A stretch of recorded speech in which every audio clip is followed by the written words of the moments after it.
Hey everybody, this is HD. Welcome back. This is going to be an HD broadcast of two pro gamers, none other than Liquid, the Little One, versus MTW Dimaga. This is going to be an epic broadcast I'm bringing to you guys right now, and it is going to be a 1 versus 1 on blistering sands. And yeah, do I really need to introduce these players? Dimaga, one of the best players out there on the European servers, and TLO, also one of the best players out there from the European servers. I believe both of them now in Korea, playing in the GSL as well. And to the extent of my knowledge, I believe this is an exhibition matchup, but nevertheless, I'm really excited to be watching these two players duking it out. I don't think I've casted a game of TLO in quite some time, so you know, we all know how crazy the Little One is. He's one of the best players when it comes to adjusting. His play is just sick. That's the word to describe it. He constantly comes up with the craziest strategies, and interestingly enough, he is going to be playing Terran here. Remember back in the days of Starcraft 2 beta, he actually played random a lot. And then he finally decided to settle on Zerg, I believe, or was it Terran? It was either Terran or Zerg. And now he's actually going to be playing, I believe he actually did settle on Terran. So yeah, Terran is his main race, and his opponent, yeah, Dimaga, going to be one of the better Zergs out there. I think this is going to be a very good game. Back to Dimaga's base, it doesn't look like he's going for anything yet. I believe he's saving up here to go for a very fast hatchery. It looks like it's going to be a 16 hatchery, which is the greediest opening I could possibly think of. Usually standard 14 hatchery is pretty standard. 15 hatchery, very greedy. 16 hatchery is just balls to the wall crazy. And it looks like TLO here is going to be throwing a barracks in a very peculiar position. The drone will finally catch the SCV, but the barracks does finish up, and now the barracks is going to lift off and make a tech lab. Dimaga going to come back around just to make sure what exactly is going on here. And this game already getting a little strange, because typically buildings are placed at the front of the ramp, but TLO here has decided to build the barracks here, and I do believe we are going to be seeing some Reaper play, which is something we haven't seen in quite some time. The Little One trying to bring up a bunker here. Dimaga bringing out 3 drones to ward off the SCV and get that SCV away from the bunker, and I think the bunker will get canceled in time before the Reaper gets there at the very least. And as you guys can see, we already have 1 Reaper in production. But it is definitely going to take some time for that Reaper to come out. Meanwhile, another bunker trying to go up here for TLO. TLO is just trying to get up a bunker wherever he possibly can. He has 2 SCVs right now, and it looks like the first Reaper is just now going to pop out of the bunker. And TLO now focusing. He knows if he can get this bunker up, he's going to have a great position against Dimaga. But if he fails to, he's going to be very far behind in this game, because Dimaga already has his hatchery up, now getting a spine crawler. The first Reaper on the way. Remember that Reapers not used so much anymore because they require a factory to get their nitro boost upgrade, but nevertheless they still do a lot of firepower. They don't really need the speed. Notice that Dimaga still doesn't have speed for his Zerglings yet. The Reaper gonna hop inside the bunker in the back, and it looks like if TLO can get this bunker up, he's gonna be able to range against the spine crawler. Oh my goodness, the bunker goes up, and now TLO is gonna have free shots against the spine crawler. Dimaga will have to uproot and fall back. We should see a second Reaper on the way here. Here comes the second Reaper, and TLO laying on the pain, laying on the hurt. Dimaga in a lot of trouble. He's going to lose his spine crawler, and the Reaper survives. This Reaper has literally like 1 health, and it's getting to crunch time right now. The TLO is applying super pressure. It looks like 1 Reaper gets picked off, and TLO will probably lose this last Reaper. I don't see how he's going to keep this thing alive. Although he cancels a spine crawler and then hops right back in the bunker. So TLO is keeping that pressure on, and Dimaga here he's gonna have to figure something out. I would like to see Roach play at some point in this game. Notice that we do have a factory that just finished on the production tab for TLO, so I think we're gonna be seeing nitro packs or possibly some kind of fast tech switch into mech, or maybe even just a fast starport. Nope, we have a Hellion coming out right now. So TLO, the man with the plan, he knows his transition here. It's not going to be pure Reapers all the way, but these Reapers have really sprung him forward in this game. He's canceled 2 spine crawlers. That's 100 minerals apiece for the Zerg player, and if we look on that income tab, TLO is actually ahead, even though he only has 1 base. So Dimaga here in a lot of trouble. Surprisingly, we still don't have a Roach Warren coming out for Dimaga, and I think the reason for that, oh, loses the Queen as well. Good micro by TLO.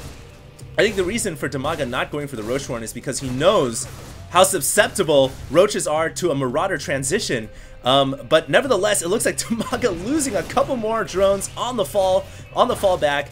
TLO is just making great use of these Reapers. This Reaper right here has 10 kills. It's going for his 11th kill. He needs more and more kills. He's so bloodthirsty. Finally gets picked off by the drones and the queens.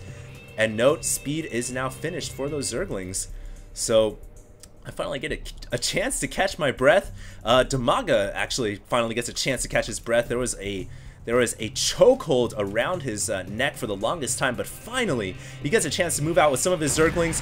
But he is going to encounter some heavy resistance inside the Terran main. A lot of Hellions here along with Marauders. I think that the Zerglings are definitely going to get roasted up in a very quick fashion. And TLO looking strong. He needs to make an attack, another attack soon rather than later, because Dimaga, he has his second hatchery and he can easily pump up a mass economy to overtake the Terran player. And TLO realizes that he's going to be getting his own command center, doesn't want to fall behind an economy, but at the same time going to be making an attack here. This is what is so deadly about every good Terran player, is they can attack, and they can do so much damage, especially by microing their units well. Notice there are some SCVs here just for fodder. There's no mech units that they can actually repair, but they are there just for fodder. Actually, I guess it can repair the Hellions, but mostly they're there for fodder purposes. It looks like the Hellions here are going to run right into the spine crawlers. Not the best right there, but at the same time, TLO busting through the back door of Dimaga. And Dimaga, wow, where are your roaches, Dimaga? You need some roaches, you need some speedlings. All he has is speedlings. He's trying to desperately throw up spine crawlers at every single point where the Terran player can make an attack happen. But I think at the end of the day, TLO here is probably going to do a lot of damage, more harm than good. He has 59 over 43 supply. Here comes TLO. He's coming right into the Zerg's main base, and Dimaga here has to get a good surround with the speedlings, but there are so many forces. Oh wow, so many of the Zerglings just got taken down. Dimaga trying to buy time for his spine crawlers to finish up. This is the attack we've been waiting for. Can Dimaga hold on? There are just so many Marauders. I don't think he can. I don't think he possibly can. No matter what he does right now, every queen is getting taken out. Every Zergling has been fried to a crisp, and now the spawning pool getting worked down by TLO. This has got to be GG. I don't see how, in any possible way, shape, or form, Dimaga can win this game. One last desperate attempt to hold off here. He may be forced to pull drones as well to fight against the Marauders and the Hellions. But at the end of the day, I don't think it's gonna matter. Here comes the drones, all of them getting roasted to the Hellions, and I think that this is going to be a GG. 11 Harvesters to 31. It is going to take a miracle right now for Dimaga to come back in this game. Dimaga, yeah, he's definitely in trouble, and TLO showing how crazy he can play. The little one, obviously, one of the most aggressive players, one of the sickest players. That was a term I used at the beginning of this cast. Just sick, sick, sick. And I think right there, he just showed us how to play some crazy, crazy Terran. And Dimaga is certainly not going to win this game at this point. TLO is miles and bounds ahead. He's already got an armory down, so we are going to be seeing some Thors coming out. And Dimaga, I don't know, you've got two options at this point. He's actually re-maneuvering his spine crawlers over to the back door now with the Overlord spewing creep out. But Dimaga's got two options now. He can either go for an all-in attack, or he can try to drone up, and it looks like he's choosing the latter option. He's going to try to drone, building as many drones as he possibly can. But all this time taking, it takes a lot of time for the Zerg player to catch up in economy, and in that time, the Terran player is building up this massive force of Hellions, Marauders, and the mighty, mighty Thor. They are out, and they are walking about, and I think this is going to be the GG push here. Dimaga is going to come in with an Overseer, not going to like what he sees. Two Thors smashing their hammers down on the Overseer, and that thing is going to just flee away. No chance in hell. And I think TLO is about to take this game for Germany. Here he comes, his Hellions going across a creep. Oh, very nice creep spread, I have to say. You have to compliment every player. Even though it was a pretty one-sided game, Dimaga had some great creep spread, but at the end of the day, that's not going to save his butt. And Dimaga realizes he is done and out of this game. GG's out. So that was a pretty quick 1v1, but this game just actually got published out, and I thought, you know, Dimaga versus TLO, what better game to cast? I've been wanting to cast some more pro games, especially since it is Friday, and today is not a daily ladder day. So I hope you guys enjoyed this broadcast. We're going to have some more pro games coming out real soon, as well as daily ladders. And of course, continue to stay tuned. Let your friends know what is up. HD Starcraft here, going to be signing out till next time.